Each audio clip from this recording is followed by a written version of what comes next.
शिवसेना उद्धव बाळासाहेब ठाकरे पक्षाच्या दसरा मेळाव्यावर पावसाचं सावट आहे। शिवाजी पार्कात सर्वत्र पाणी आणि चिखलाचं साम्राज्य पाहायला मिळतंय। पक्षाकडून मेळाव्याची जय्यत तयारी सुरू आहे। पुन्हा पाऊस आल्यास तयारीमध्ये अडथळा येऊ शकतोय।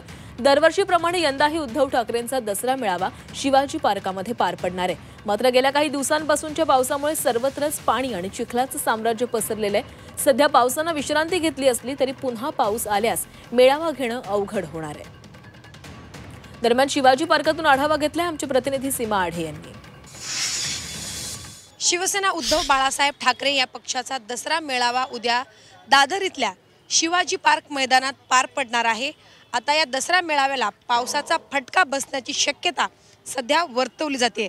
माझ्या मागे जर आपण बघितलं तर मागील काही दिवसांपासून मुंबईमध्ये धोधो पावसाने सुरुवात केलेली होती आणि त्यामुळे सध्या शिवाजी पार्क मैदानात आपल्याला चिखलाचं साम्राज्य पाहायला मिळते आणि ठिकठिकाणी पाणी साचलेलं आहे आणि अजूनही पाणी ठिकठिकाणी अजून पाहायला मिळते। त्यामुळे आता उद्या कशा प्रकारे या ठिकाणी शिवसैनिक बसणार, त्यांच्या बसण्याची व्यवस्था करणार, आता हे पाहणं महत्त्वाचं असणार आहे।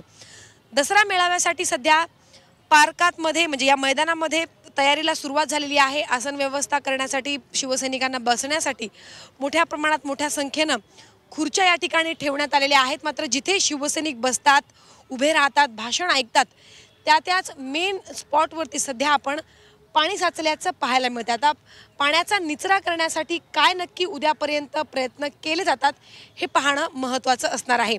ठाकरेंच्या मेळाव्यासाठी अक्षरशः हा जो मैदान आहे तो ओसंडून वाहतो, एवढी गर्दी शिवसैनिकांची आपल्याला दरवर्षी पाहायला मिळते। अक्षरशः आपल्याला उभा राहायला सुद्धा जागा नसते।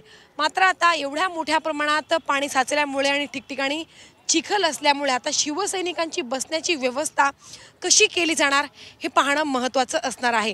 आता उद्या संध्याकाळी दसरा मेळाव्याला सुरुवात होईल। आजपासून शिवसैनिक दादरमध्ये दाखल व्हायला सुरुवातही होईल। जर आज संध्याकाळी पुन्हा मुंबईमध्ये जर पावसाने हजेरी लावली तर या मैदानाची परिस्थिती ही अजून बिकट आणि खराब होऊ शकते अशी शक्यता सध्या वर्तवली जाते। व्हिडिओ जर्नलिस्ट सिद्धेश सीमा आढे, झी 24 तास, मुंबई।